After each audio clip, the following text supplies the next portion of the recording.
Hey, Katie. I know the scoreline might not reflect it, but that was probably one of the best performances from your team in the whole tournament. You really took the game to them in that first half hour. Could have been a couple of goals up. How did you see that one play out? Exactly like that. Honestly, I think, we wanted to go into our last game putting it all together. I think against San Diego, we showed a proper defensive performance. I think we grew in each game. So today we wanted to go for it. And, there was a bit of a result of that of conceding more goals. But I think the fact that we had a lot of chances, we were exciting on the ball. Honestly, so proud of the group. I think, we showed that we can play both on the ball and off the ball at this level.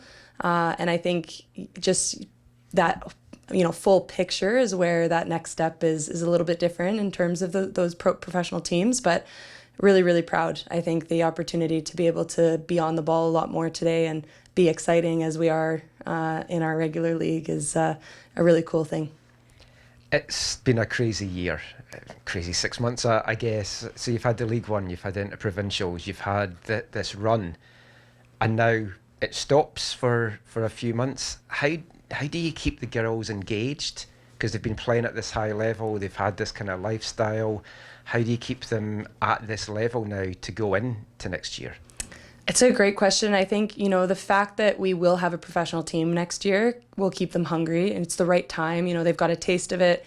They've seen what it's like to play at this level. And then now I think staying motivated to try to get a spot in that team, whether it's a development contract, getting, training opportunities or proper going into the league. I think that's what'll keep them hungry and continue to strive for the next thing. So, I think they have some well-deserved time off right now. We're going to go off for a couple weeks. They've been going at it since Christmas. So some time off to rest and recuperate. And then we'll be getting ready for January and, bringing some of the younger players up again and continuing the cycle. Katie, as Michael said, a brilliant performance. There was some really good individual performance there from players like Geneva, Bridget, Chloe. We were talking to Rob Gale before, and he joked that there's two or three players that he was keeping an eye on for the upcoming maybe January transfer window. What does that say that like a top coach for one of the top teams in the NWSL is impressed by what you've been able to accomplish with the team and the girls in this competition?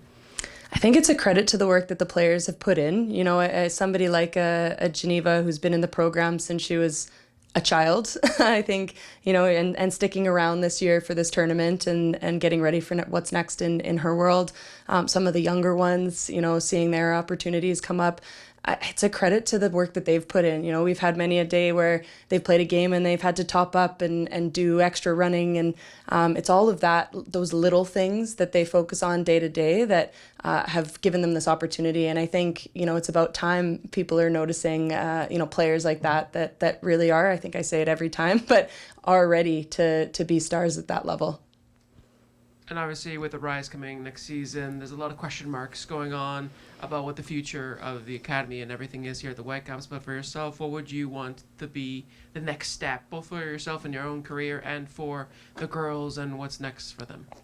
Having the Rise come in it is the next step, and I think I would love to be a part of that opportunity. I think all of the players would love to be a part of that opportunity, and just the chance to push forward the game in Canada. Like, this is an opportunity for us, not just from a Vancouver perspective, but from a Canadian perspective, to create more opportunities, not just for the players, but for coaches like myself and, women working in the game and people working in the women's game. It is such an important opportunity. So I think, for us, the academy continues as it was. Maybe it's a little bit younger because players push on earlier because, again, they are ready to play at that level. And it provides more opportunities for more players. So I think, we continue to develop players. We continue to put, the best players on the pitch. And then it gives us just that next step and that next opportunity. Katie, what does your team's performance tonight say about the future of Canadian women's soccer? It's exciting. I think watching some of those players have the success that they did tonight against, top pro players, it's just an exciting time. I think everybody in the stands tonight, just walking around, listening to the buzz, listening to people come over and talk to me about the game, everybody's excited about it. Everybody's excited about what we put forward from a Canadian perspective.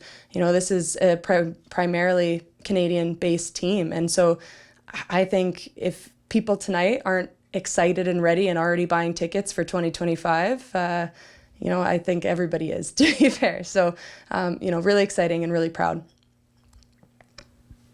Yes, Katie, now that you've kind of had this unique 6 to 8 week journey is kind of over, what do you make of just, from where the team was at, going to El Salvador, just trying to qualify now that you've played the 4 games, you've seen the growth of the team? How would you reflect on it? Honestly, I think we went from a youth pro amateur team to a almost professional team in about 4 weeks. So, just the growth from game 1 to game 2, I think different learnings in each game. You saw a different version of us in each game. I think just the opportunity for these players to have that growth in such a short period of time, and now hopefully for a longer period of time, again with the professional league and Concacaf next year and all of the big things up and coming. So I think, we went from a young team to a team that could compete. And what we saw today from those players was a team that was unafraid, that was brave, that was gritty, that was going to do, whatever it took to try something different, right? So, we went from a young team to a proper competitor.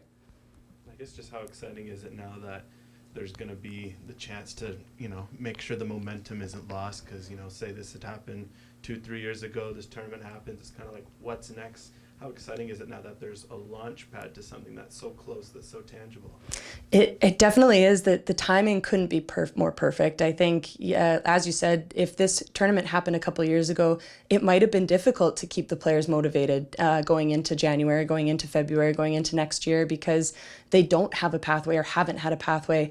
So I think just the way that the stars have aligned, not just for this tournament to happen, for the world and for this part of the world, all of those professional players having the opportunity to compete against different teams, and obviously our young team to have this opportunity, it couldn't be better timing ahead of 2025, and also to have a chance to have Christine Sinclair play one last game here at BC Place. I think the stars align fairly well for a really nice night.